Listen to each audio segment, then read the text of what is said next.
sai, dopo 6 mesi, ho fatto 5 mesi, ho detto forse non gioco più, ho detto ma mica per qualcosa.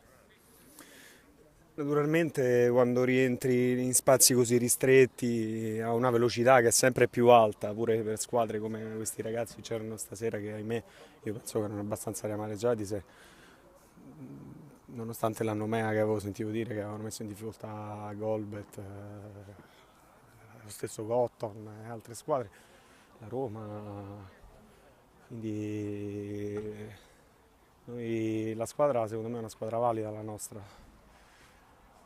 Pecchiamo un po' di cali di concentrazione difensivi, ma quello ci stiamo lavorando. Il mister ci dà la carica necessaria per affrontare le partite durante la settimana, ci redarguisce nonostante le squadre siano ultime, penultime, prime, non c'è differenza per lui. Per quanto riguarda me, i primi 5 minuti a una velocità così alta, umidità, terrore perché mi sono rotto con un cambio di direzione senza palla.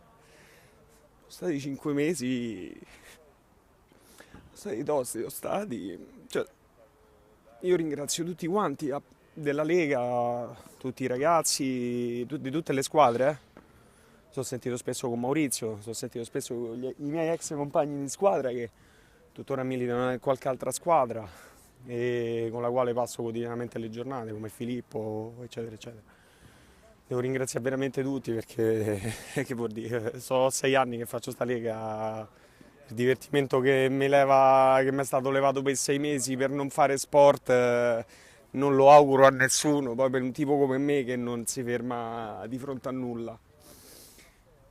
Ti ripeto, non mi scorderò mai come sono fatto male, non mi scorderò mai le persone che mi sono state vicine e verrò sempre a giocare. Se parto dalla panchina, se parto di non mi interessa niente. A me ho sempre fatto tutte le interviste che la mia è una cosa per passare una serata con gli amici. Naturalmente la famiglia mia dell'anno scorso, con la quale ho militato per 3 anni, la famiglia non era una squadra.